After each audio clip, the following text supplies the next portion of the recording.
and I'll explain everything, okay?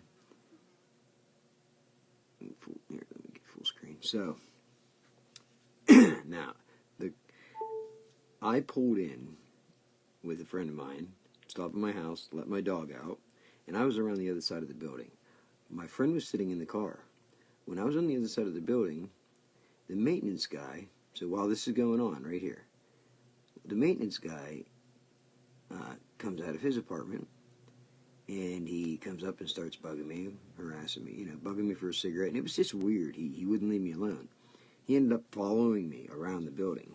But in the meantime, this person that pulls in here, I have never seen them before or after that at my building, ever. And I had security cameras. I would have known. They pulled right in the center of my building. This is at 11:30 at night, 11:17, on February 1st. Okay? I guess this would have been right before the Ryan Bradley, the video I just showed you. So, this is weird. He gets out, he opens his trunk, and then he just goes around pretending to do weird shit. And it's Rick Rushnock. And then his brother Eric Nitty would do this too. I called him right out. I called him a narc when I seen him to his face. So, Rick Rushnock, okay, Rick, you're either gang stalking me, or you were actually pulling in front of my building at 11:17 p.m. in the middle of a snowstorm when you've never been there before or after, and then he kneels down alongside and he says he's fixing his tie rod end. That's what he's doing. He's fixing his tie rod end. Without a jack, without any tools, leaning on the ground, just reaching his hands inside his tire. You got to remember that these gang stalkers, they know I have security cameras. So they're going to have an excuse, okay? So in the meantime, I start coming around the building, and the maintenance guy's following me, right? And in a moment here, you're going to see another vehicle pull in to the corner of this parking lot. And the excuse that they gave me was just, it was priceless. You can't make this shit up. So, there, you seen the light on the right-hand side? That was my buddy sitting in the car lighting a cigarette. And he's witnessing all this. He would tell me later on, he was like, dude, what the hell was that all about? What was that? Like, that was weird. He said, dude, I didn't believe you when you told me some of this stuff, but that was strange. I said, I'm telling you, I'm not making this shit up. So, I think, right about now, I'm right just off the screen to the right, because this is my car on the right. And I'm standing there. That was part of the video. That was a notification I had gotten on my phone at that time. But there, see that vehicle pulls in? Now that would be someone who lives 2 houses up from my dad's house in the same town. And that truck that pulled in over there, that's Fireman Phil. Okay? Fireman Phil Miller. And behind that house is Travis Schilling, the chief of police. So anyway, he stands there, and he goes back and forth. He goes from one tire to the next, and you could see me poke in on the right side there a little bit. But whenever I came down and called him out, and I was telling the maintenance guy, I was like, this shit's got to stop. I got a hold of the Attorney General. Whoever's doing this, I advise they stop, because somebody's going to get hurt. Okay, and that was an alert from my camera. This is from my phone. But anyway, I'm explaining this to him, and I'm like this guy over here who's hiding behind his car, who thinks I don't see him or something. And as soon as I said that, he pokes his head up. And I was like, oh, it's Rick Rushnock. So it's funny. I called him right out is what I do. I don't care. So I come around. I have a flashlight. I have my dog. And I'm telling the maintenance guy, this shit's got to stop. I'm just out of view. And this Jeep over here, meanwhile, this Jeep over here has been sitting here. It just pulled in. Nobody does this. There's me. So I come over here, and I'm like, well, here, let me give you a light. Let me give you a light. I'll help you fix your tie rod end. And then there's the maintenance guy. He follows me. He follows me around. Isn't that fucking weird? So then I find out, I'm finding out who the hell this is in this Jeep, because I had noticed this Jeep several times pulling in and out. and I come to discover it's little Ed Litzinger. I'm like, Ed, what are you doing? You know, nothing. I'm just sitting here. I was like, Ed, you better fucking stop this. Tell whoever's doing this to knock it off. Somebody's gonna get fucking hurt. And he's like, I'm just sitting here. I'm just sitting here. I'm like, I'm not listening to your lies and your bullshit. Why would you sit here? He's like, oh, well, I'm drinking. Now, he's over age, and he lives outside the borough.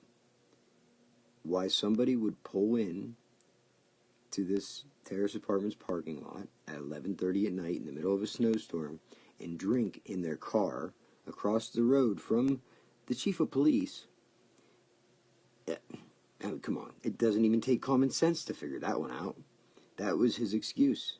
And I told him that, and I didn't tell him he had to leave, you know, but I just told him this shit better stop, somebody's going to get hurt. And he pulled out and left. And then I got a message on Messenger the next day from him. I don't talk to him, but I got a messenger saying, hey, I'm sorry about last night or whatever, and yeah, I'm not playing into their stupid fucking games, their stupid bullshit. It's sick what they do.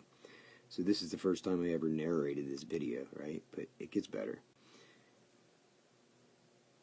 So he continues to pretend to change his tie rod end. My license is suspended at the time, right? And the maintenance guy, he's just standing there. He won't leave. He's just like twiddling his thumbs. He's like, he doesn't know what to do. Then he says, I think I'm going to shovel the sidewalks now. Now, at 11:34 p.m., when they don't need shoveled right now. It's clearly going to continue snowing. And so that's his excuse to stay there. And Rick Rushnock continues to kneel on the ground. This is the extent that they'll go to. Kneel on the ground and pretend to fix his tie rod end. How you do that without a jack and without some tools. And I don't know. You know, maybe he has like super strong hands and I mean, come on. You know what they're doing. I know what they're doing. I'm telling you now what they're doing, okay? This is how I realized that this shit goes on and what they're doing. And it's hard to capture evidence that proves it, you know, because this doesn't prove anything. You know, you can just speculate, right? Maybe he's really fixing his tie rod end. Maybe Ed Litzinger really just pulled into the parking lot to drink alcohol in his vehicle, even though he can drink alcohol perfectly legally at home outside the borough. No, he decides to pull into town, into a parking lot to drink across from the chief of police's house because that's the cool thing to do, right? You know what I mean? It makes no sense. And if you believe the excuses, then you're a fucking retard, and I can't help you. But anyway, so then he decides he's going to shovel the walk. So I realized, okay, these fuckers aren't leaving. They're not going to leave. My license is suspended. So I said, it's pretty sick, the extent that these people will go through. How many heroin addicts, you know, have to die just so they can get me for driving under suspension? You know, this is fucking sick. So I asked my buddy, I said, you got your license, right? He said, yeah. I said, all right, well, they're not going to leave, so you're driving. So we switched positions, you know. He drives the car, and we leave. And watch what happens after we leave. He's driving. Immediately after we leave, check us out. And then I'll fill you in on the story what happened after that. Okay, boom. We leave, right? Just out of view. Boom. Oh, look, his tie rod end is fixed. He's done. He's leaving now. Isn't that amazing? He fixed his tie rod end just like that. So then after this car followed us out to my buddy's house and then drove back and forth and back and forth and back and forth to the point where my buddy was like mad.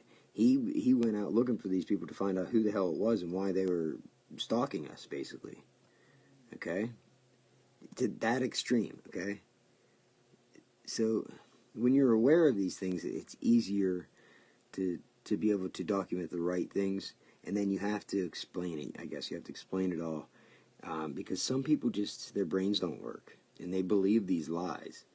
They believe the lies that you're crazy, and that, you know, you're on drugs, and that you're a thief and a liar, okay? They believe everything they're told.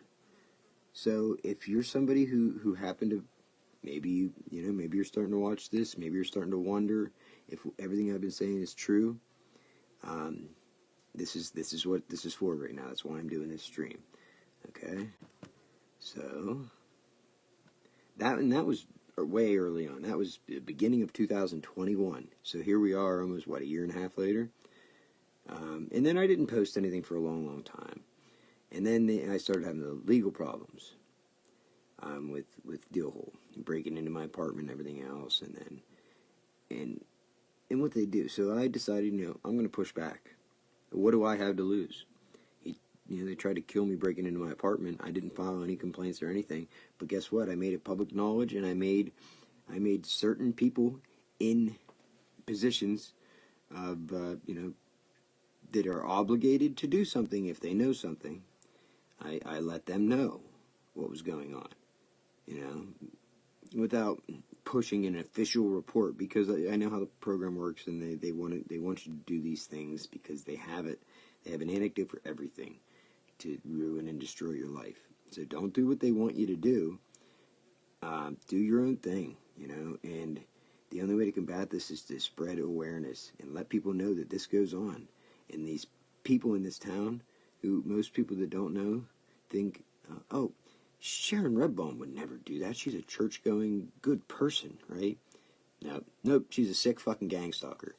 And her kids. And, most of the town, as far as I can tell now, either they believe what they're told, and they're recruited into doing it through manipulation and lies, or they know what the deal is and they're doing it. There's probably very, very few people that know the whole thing, that what this is all about.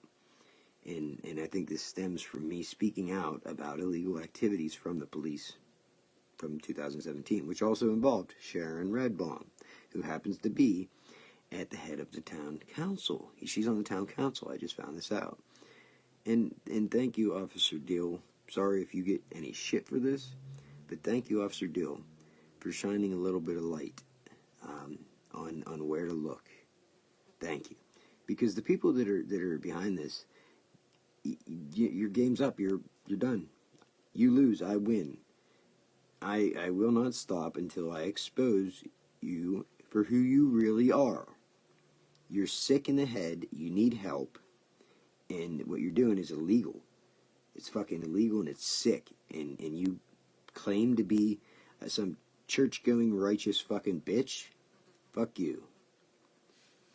You're gonna go to hell, unfortunately. And I pray for you. And I hope that you find your peace. And I hope... I wish nothing bad upon you. But I hope you find a way to, I don't know, a way to combat your anger, your spite, your evilness. Because this is not right. It's not good. It's not whole. There's nothing good about it. It's evil. Pure evil. So, let's see. Let's go a little further here. And then here's one where whenever I went to get my pistol back, so when you push back, then they try to punish you,